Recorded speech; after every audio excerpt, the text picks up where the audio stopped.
Hello बच्चों, स्वागत है आपका। मैं पुनीत तिवारी और मेरे साथ में है दीपक सर। आज हम करने वाले हैं री-नीट 2026 के पेपर का एनालिसिस।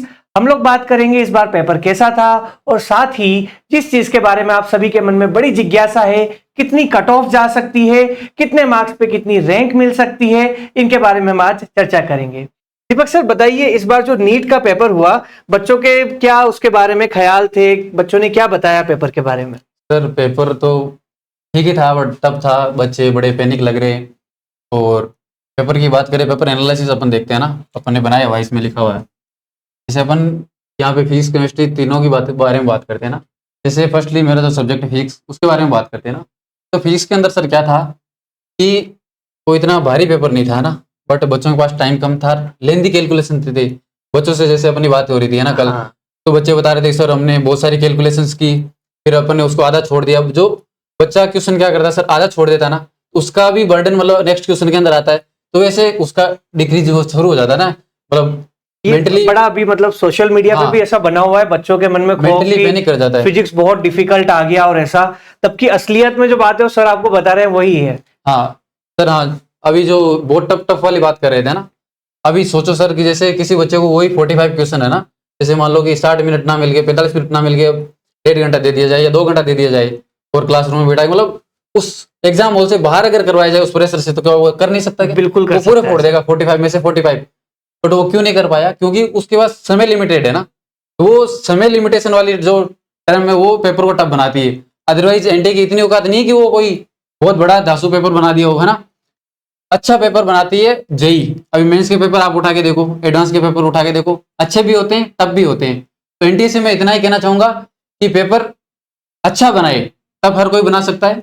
तो फिजिक्स का पेपर था, लेंदी भी था और अच्छी खासी लॉन्ग कैलकुलेशन थी, और 2-3 क्वेश्चन ऐसे थे जिसके अंदर 2-3 कॉन्सेप्ट ऐसे मिला मिलू के सारा कचरा कर दिया था ना। अब सर आप अपने सब्जेक्ट के बारे में बताइए सर, केमिस्ट्री के बारे में। अच्छा, केमिस्ट्री का पेपर की अगर बात करें तो फिर मतलब बच्चों का तो ये कहना था सर थोड़ा सा तो डिफिकल्टी लगी कहीं ना कहीं।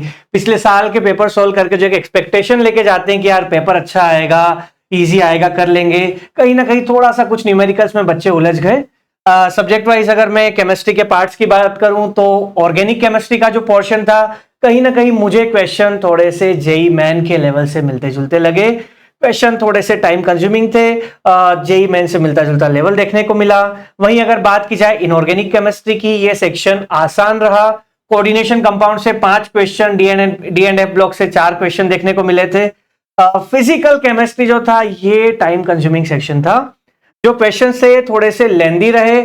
बच्चों को 1 मिनट मिलता है एक क्वेश्चन करने के लिए, वो 1 मिनट शायद पर्याप्त नहीं था, या कई बार जो एक एग्जाम हॉल का, जैसा सर भी बता रहे थे कि फिजिक्स में बहुत ज्यादा प्रेशर में बच्चे आधा क्वेश्चन करके छोड़ देते हैं, कहीं ना कहीं वही कुछ चीज केमिस्ट्री में भी रही। कुछ क्वेश्चन ऐसे थे जो लग रहा था कि यार बहुत टाइम ले सकते हैं, जैसे डिबाय हकेलोन से अगर इक्वेशन से रिलेटेड एक क्वेश्चन वहां पे पूछ लिया गया, एक कार्नोट साइकिल से मिलता जुलता वर्क डन से रिलेटेड क्वेश्चन पूछ लिया। ऐसे कुछ क्वेश्चन जो थे टाइम कंज्यूम करवा गए बच्चों का, बच्चे आधा अधूरा क्वेश्चन उसको छोड़ दिए।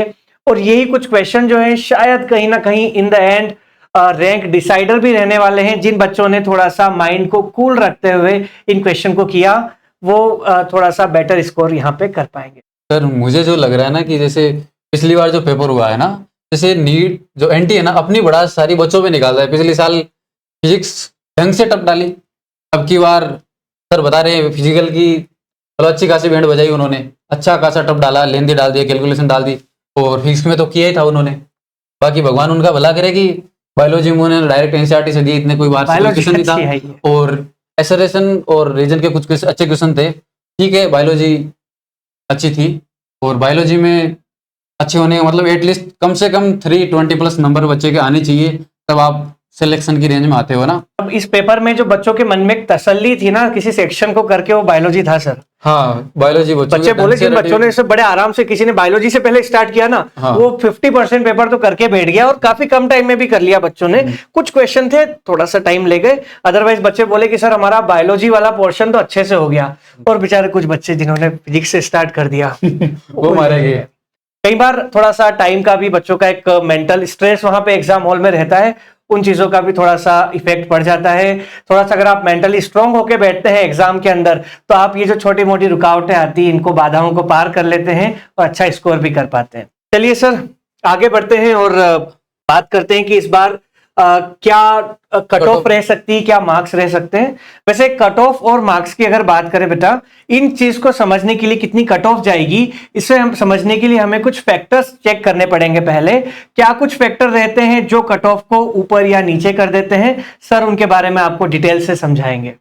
जी सर। सर सबसे पहले तो इसी बात से शुरू करते हैं, कितने बच्चे पेपर देते हैं ना, इस बात पे भी तो सारा सिनेरियो डिपेंड करता है भाई। जितने ज्यादा बच्चे बैठेंगे उतने अपने सिलेक्शन के चांसेस क्या हो जाएंगे, कम हो जाएंगे। तो ये वाला फैक्टर आ ही गया।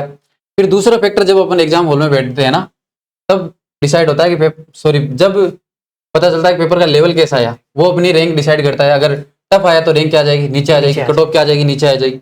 और फिर जो तीसरी चीज है, पेपर के बाद अपन कराते हैं काउंसलिंग, तो नंबर ऑफ सीट्स भी डिपेंड करती है ना।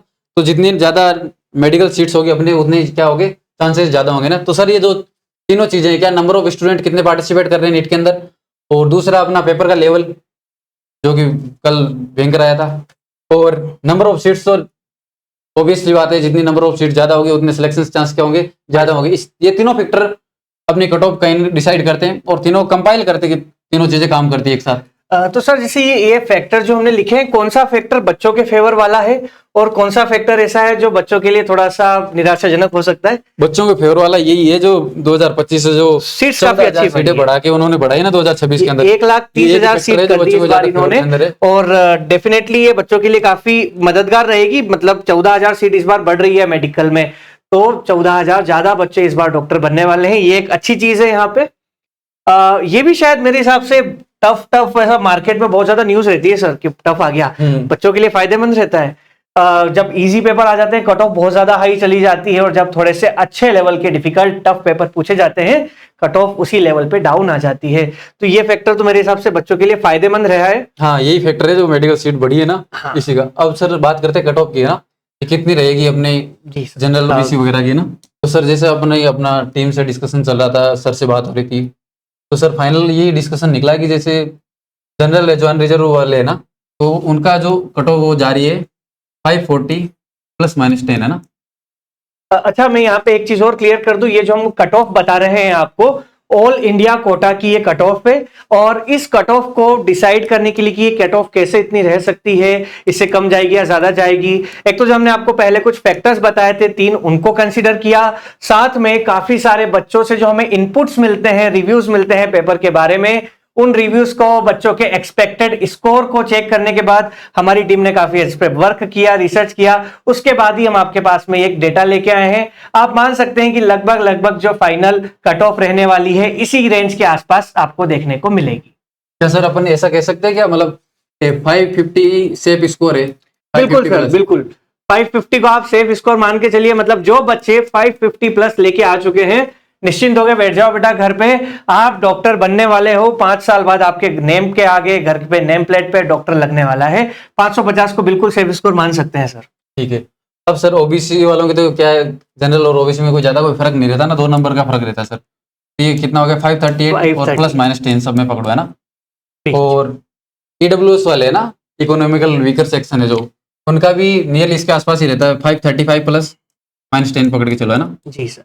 और सर जो एससी के लिए जो लग रहा है वो है 460 +-10, और एसटी के लिए जो 420 पे इनकी भी सीट लगभग तय है कि 420 मार्क्स अगर आप शेड्यूल्ड ट्राइब से बिलोंग करते हैं तो 420 के आसपास कट ऑफ जाने वाली है।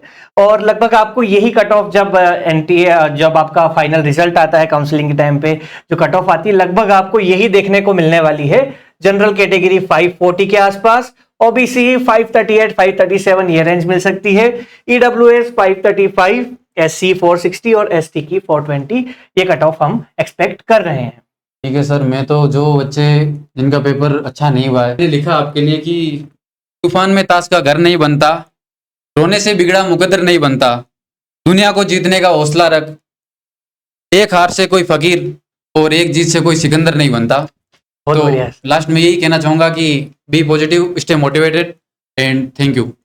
चलो बेटा, धन्यवाद आप सभी का।